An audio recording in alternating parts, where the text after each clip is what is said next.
I think you go back to its founders, Kurt Hahn, and his vision for youngsters.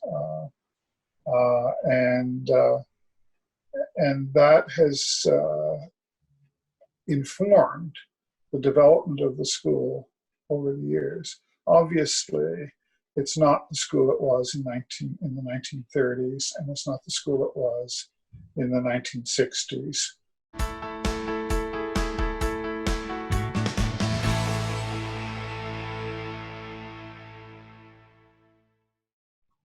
In this video, you'll meet Richard G. Thorne of Gordonstoun, Nova Scotia. And in this video, you'll hear him talk about the advantages of having an international community of students in schools. You'll hear him talk about the legacy of Gordonstoun and the positives and negatives of that legacy and how it's changed over the years. And you'll also hear him talk about the advantages of having it as a challenging academic rigor, but as well as the benefits of the campus of Gordonstoun, Nova Scotia, as well as the location. Hi, I'm here with Richard Thorne, who's the principal pro tem of Gordonstoun, Nova Scotia. Hi, Richard, how are you? I'm very good, Carly, and it's just enjoying a lovely day here in the Maritimes. Great. So can you tell us three things about your position at Gordonstoun, Nova Scotia, and that you love? Well, I was attracted to the position because I saw it as a challenge to help implement the curriculum of the school. And it was a curriculum with which I'd had some experience in the past, but not totally.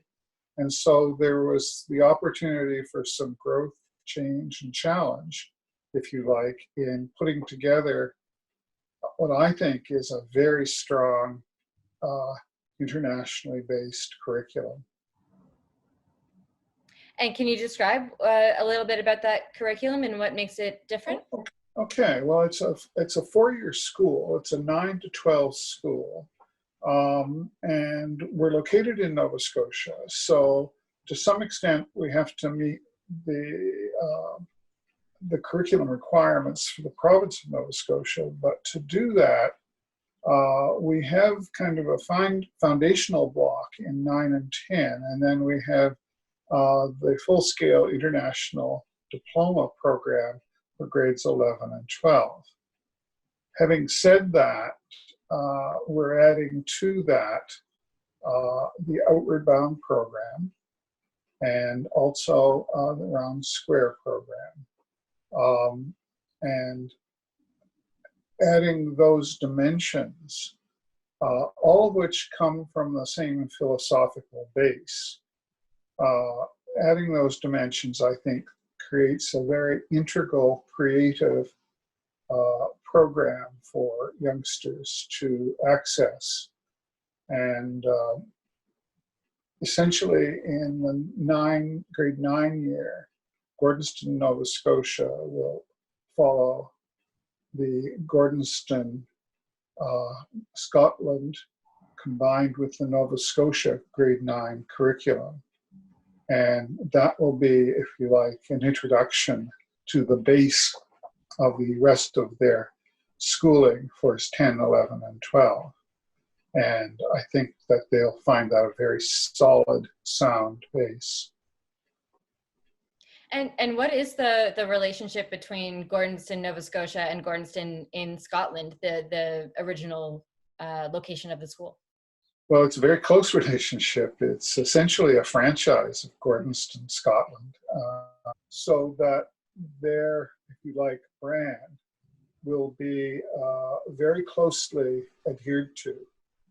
So this is not just sort of a badge pasted on, but rather a great deal of close cooperation between the two schools. And I saw that Gordonstoun is expanding beyond Scotland and Canada and going elsewhere. Is that right? They are. They have a number of other franchises in underway. Many are inactive at the moment. This is their first franchise that is up and running in North America, and I think there's nothing else really online for a few years. So, but this is a pattern that's being followed by a number of, as they call them in Britain, public schools or independent schools that are franchising. Right. Very few in North America, though. Mm-hmm. So what makes Gordonstoun different in its academics and its culture and its space in private education? Well, I think you go back to its founders, Kurt Hahn, and his vision for youngsters, and that has informed the development of the school over the years. Obviously, it's not the school it was in the 1930s, and it's not the school it was in the 1960s. It's now a very modern school with it's both. Originally, it was an all-boys school. Now it serves both males and females, and it also on that end no longer does those cold showers and midnight swims and whatever was quite famous for at one time. It seems totally torturous to me, but that was part of its past.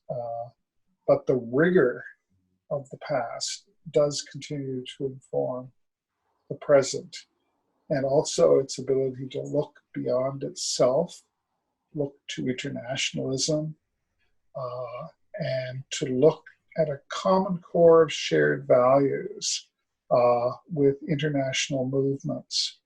And that, I think, in some ways distinguishes itself from other independent schools in Britain. And we have a bit of experience with knowing those schools, with nephews at one major independent school and my wife's grandfather was at another very famous one. So we do have a background to know that they were more interested in their academic achievement for entrance into British universities. Gordonstoun isn't solely focused on that. They're so focused on the ability to have a student live in the international world today. So as compared to other schools, other British schools, your point is they are more insularly focused on academic achievement within Britain. Gordonstoun is looking beyond that into the world at large. Hence these. Indeed, and always has. Mm-hmm. And I think that was an important distinction over the years. And so they characterized their student leadership in different ways. That like they didn't have prefects; they had flag bearers, and it was a kind of a different model. And then, of course, as time moved on, Kurt Hahn moved on to other projects such as Outward Bound and Round Square, and to some extent was part of the impetus, at least his values were certainly part of the impetus to the founding of the International Baccalaureate program, which really came out of the world colleges such as Pearson and the Atlantic College of Wales, etc. And I think when we were originally interested in the International Baccalaureate quite a number of years ago, I think there were only 5 of those, and they've expanded. I think it's 50 now or something. The World College movement has really taken off, and they became the base of the International Baccalaureate. Now there are 5,000 international baccalaureate schools worldwide. Mm-hmm. I think parents looking at schools right now will be familiar, if they are looking for something like the IB program, they'll be very familiar with it. So what does Gordonstoun do on top of that creates a desirable destination? As you know, there's a lot of effort that goes into attending a school like this because it is a boarding school. Indeed. This is, I think, the distinguishing feature, which makes it uniquely Gordonstoun, both Scotland and Nova Scotia, is that the students will start with a rigorous sailing program. Since Gordonstoun, Nova Scotia will start on the Bay of Fundy. Cornwallis Basin empties into the Bay of Fundy, which is a challenging environment at sea, much like going around the north of Scotland. Students learn to sail. They're taught by very well qualified instructors, and they spend time at sea learning what they're to do. And this is their kind of introduction of beginning to learn to rely on each other in a challenging environment. They repeat that experience, which is kind of the closing experience when they graduate. And it's more elaborate then, of course, and also more memorable. But it completes the notion of having shared a mutual experience with their classmates that will bond them forever. I think that's quite unique to any school. And then, of course, you get into the emphasis on service and other values that are shared between the two schools, and the Outward Bound program, of course, leads both that and Round Square lead into that environment very, very well. In fact, we've already partially designed 9 and 10's Outward Bound program. So that's what's unique about Gordonstoun. Is it Nova Scotia specifically that it incorporates the Outward Bound? No, both schools do. Right. Both schools, yeah. So there's lots of places I want to take this interview, but one is you brought up already is the historical legacy of the original location, and its approach to academics and education in a way that doesn't.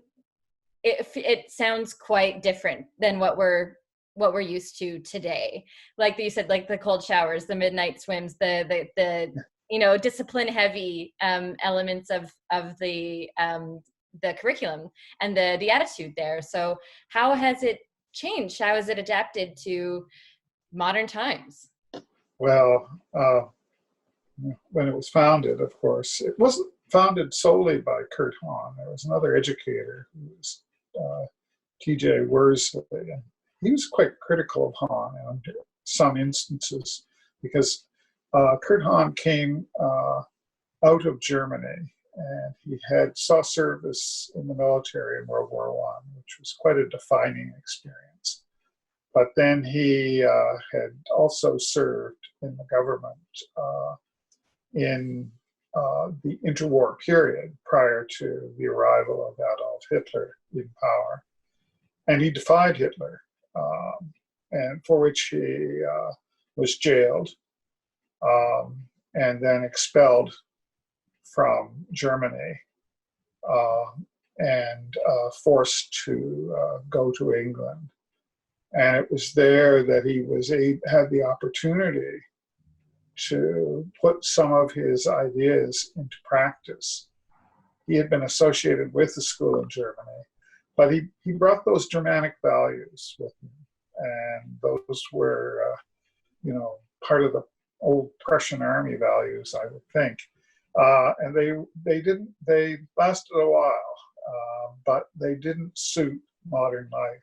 And I think in the 1960s, and I'd certainly be a product of that period, we weren't going to do those sorts of things that way.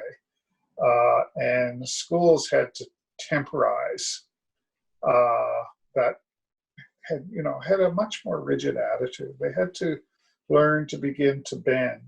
To do that, they had to come back to those goals of what the education was intended to achieve, which was to allow students to be more than they thought they could be, to take them out of themselves and take them beyond themselves.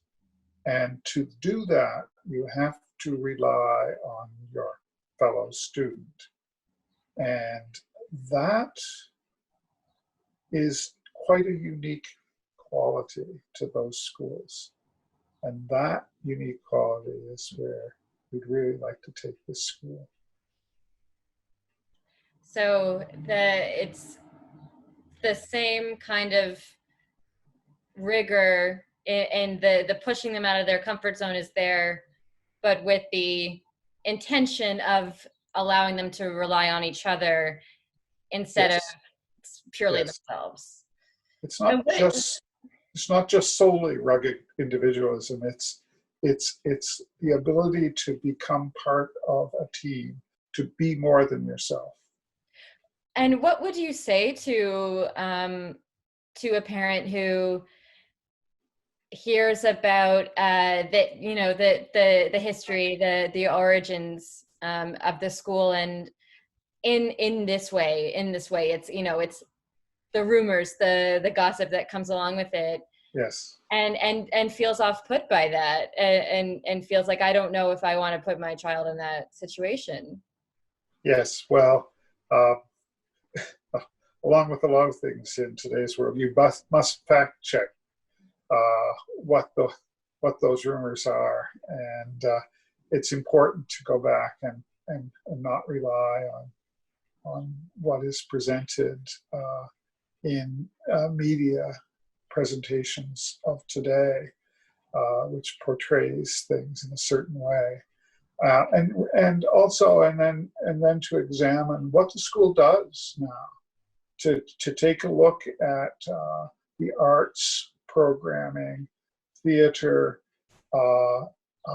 dance, music, all of which are parts of those schools, and all of which are actually part of the IB program.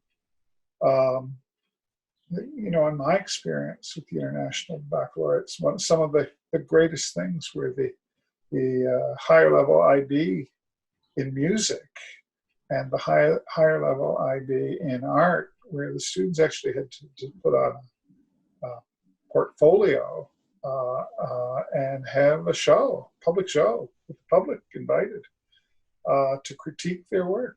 And I think those things that take you out of your normal little school environment and into a much wider world, I think are really,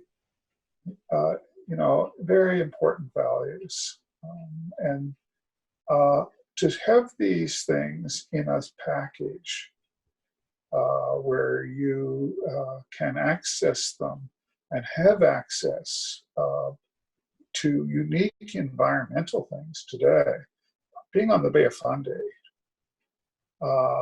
in the site of Gordonstoun, Nova Scotia, is truly unique. I'm moving slightly away from the rumors, gossip of the Gordonstoun in the 1930s and 40s to Gordonstoun, Scotland, to being a very modern and progressive school, to what the modern progressive school can do in Nova Scotia, and to that end, I don't know whether we should shift to the location of Gordonstoun, Nova Scotia, and what it has to offer. That's both similar to Scotland, but also, and I think, uniquely challenging as well. The location is challenging? What do you mean? I think so. It's not. It's a hub in a sense. Annapolis Royal, very historic. First settlement after Champlain settled on Doche's Island in the river in New Brunswick, and spent the winter there, and then he moved to Port Royal, and that settlement on and off until it was really kind of put on firm basis in the 1620s. It's a very old settlement in North America, and so it's an historic region. It has obviously the name Nova Scotia, de Valicos, has ties to our heritage, and it's a stone's throw from Kitchen-Kuujik Park. It's a vast wilderness area to challenge any outward bound student, but you're within minutes of going out into the Bay of Fundy with the highest tides in the world. And when they recede, you have the ocean floor. A 60-minute crossing, which is a 25-minute drive till you get to the Digby Ferry. You can cross over, you're in New Brunswick. An hour's drive from St. John, you're in St. Andrews. The Huntsman Marine Laboratory. Great opportunities for projects, ocean floor projects, whale watching, all of that type of thing. There's a lot of adventure activities. We won't even cross the American border, which runs right through the area, and so it's ties to different locales that are sited on the Bay of Fundy. I think provide a lot of different opportunities for all of the skills that go with outward bound. And then, of course, Halifax is an hour's drive the other way, with all of its history. Right. And I wanted to ask, speaking of the space and the location, what the relationship is between Gordonstoun, Nova Scotia, and the surrounding towns and the people who live there. Well, very supportive. In fact, much of the impetus in creating the school came from Annapolis County, from the vision of some of the county councillors. And so they've helped enable the school and the siting of the school, which has been enormously important. And the site, is 29 minutes drive, literally, to Digby. It's 5 minutes to Annapolis Royal, 15 minutes to the next town up, and so on, half hour to Middleton. And you can just go up the Annapolis Valley, which is about to have all of its apple blossoms come out now. And when you drive into the school site, speaking of apple blossoms, the entrance is through an 18-acre orchard. And so when you drive into the school, you drive in through the orchard. And I can't believe that we can go in through that level of beauty to go into the school and see it. And of course, the site, when you arrive there, where the school is being built, looks out over a lagoon, which looks out over the Cornwallis Basin. So it's got a rather stunning siting. Gordonstoun in Scotland doesn't look at the sea. It's close, but it doesn't look at it. Right. And I wanted to ask, Gordonstoun, the original location, has quite a storied history of who went there and who visited. Yes, What kind yes, of it does. family would be drawn to Gordonstoun, Nova Scotia? I think families, literally globally, I think the number of Canadian families would be drawn there. Particularly, I mean, families that might have, ties to Nova Scotia uh, and value the kind of traditional educational principles that are often found in the East and the kind of, if you like, more sheltered learning environment. Uh, and and if you expand that, we're very close to the eastern seaboard of the United States, which is a vast market. I mean, mind you, the choices of schools is much wider there, but if you were looking for that brand, if you like, of school, and you were in New England, well, you can fly to Halifax and drive to Gordonstoun in an hour.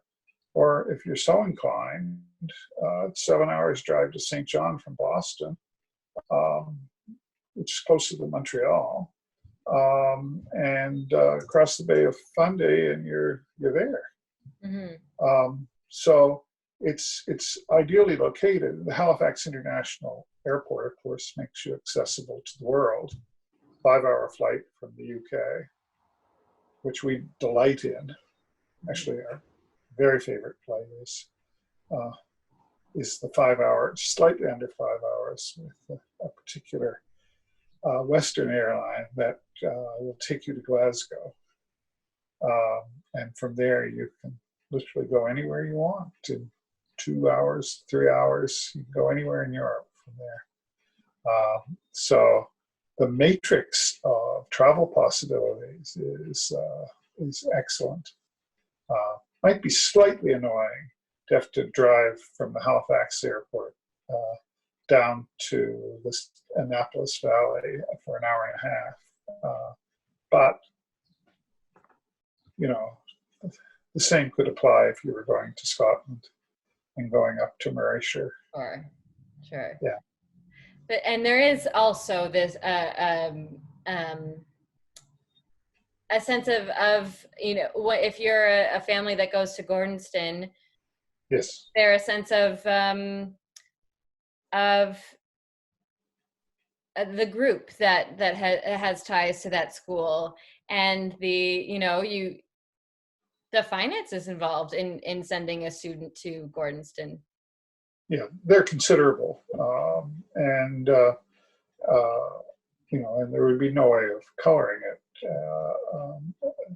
I suppose if you translated the Gordonstoun, Nova Scotia fees into U.S. dollars, they might look a bit more like a bargain. But aside from that, but if you're looking at the international market for students, and this school certainly would be, if you're looking in both in terms of Europe, in terms of the Middle East, or in terms of the Far East, although that's becoming a little less accessible these days. But if you're looking in terms of South America, where a lot of students are now coming, there is a great deal of, if you like, willingness to pay those kinds of fees to get that kind of value in education, because that kind of education gives you a global passport. I can go almost anywhere in Europe and meet up with some of my former IB students, and it's really quite remarkable. Right. If you could describe, if you could turn Gordonstoun, Nova Scotia into a person or a character, What are Yes. 3 traits that would describe them? I think I think if you go to the notion, if you like, of some of the English uh, rugby players, who perhaps, or female, uh, uh, are playing a musical instrument. They've been the school leaders, and and they're and they've got the lead in the Shakespearean production, and they can actually think in iambic pentameter. So that's the kind of image that comes to mind. Sort of a ruggedness with that sort of sensitivity to a lot of the finer aspects, the visual and the visual arts, and to the performing arts, and to the musical abilities. And it's you know, although they tinker with the odd bit of robotics. I always remember, I shouldn't say this, but a student I wanted, a fine history student, and did extremely well. And I said, have you considered going on? He said, oh no, I'm going to be a doctor. And he's a very fine doctor who's, but he said, I want an avocation. I want to study history as my hobby. And he's been true to his word to this day. And that's 30 years on. And that's the sort of youngster that you see coming. They, they, they evolve. Young led from Hong Kong came into our tender hands, and he was very shy, and he was uncertain of his language skills, and he worked very hard on them. But as he developed by grade 12, he could have done anything. He was a beautiful writer, excellent English student, really a fine English student. And he went on to McMaster's University, where he was actually asked to do various things. He did a foundation program there. He could have done a master's in English, but he moved into the route he had always intended, medical school.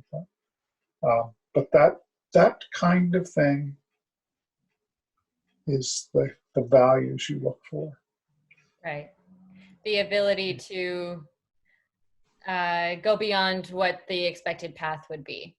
That's right. Yeah. Right. And they don't know how much is in them yet, youngsters. And so that's what we believe this school could help develop. And are there any, is there a student that wouldn't be a fit to Gordonstoun? Yes, I would think, this probably isn't a school for youngsters with special needs. If you're students who are on a particular spectrum and you require additional assistance, this probably isn't the ideal school for that. And although you never say never, because I'll have a former student come back and haunt me saying he not that I ever said that he couldn't do what he's doing, but he certainly is gone way beyond where I ever thought a person with 4% movement could be. That's what he had. and he came with his aide, but he came with one whack of determination, and he got there. Yeah, so one can say those things that you wouldn't think this would be what might be the thing that could attract you, but you never rule out the determination of a youngster. And talk to me about the culture and the life at Gordonstoun. What do you see the values that the students are operating under there? Well, I would think, knowing, what the architectural interests in building the school are and the kind of structures that are being erected, it's obviously a co-ed environment. It's obviously an environment that is fully informed by access to high-speed internet, and would have a commons type learning facility. Every school would be connected to interactive whiteboards and laptop culture. There's a robotics center very close to the school. Big robotics competition, an hour's drive up the valley at Acadia University. It's much sought after by other schools in the Maritimes, places there. So those are sorts of things that we see in the daily lifestyle. But on the other hand, there's also an anticipation that you're in a multi-faith environment, that there is tolerance and respect for those values and faiths.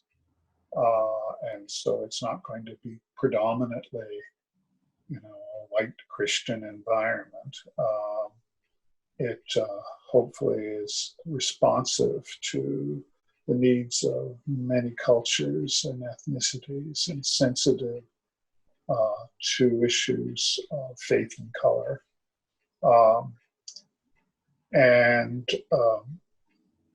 So I see it essentially is a base academic program that is traditionally based, rigorous, but outward looking, and powered by a view of internationalism, of equity, and many of the values, well, frankly, many of the values we as Canadians really seek to have as part of our own lives, and hope that we do. I mean, not always perfectly, but we hope that that is the case. So that's sort of, if you like, liberal background rooted in a perennialism in education.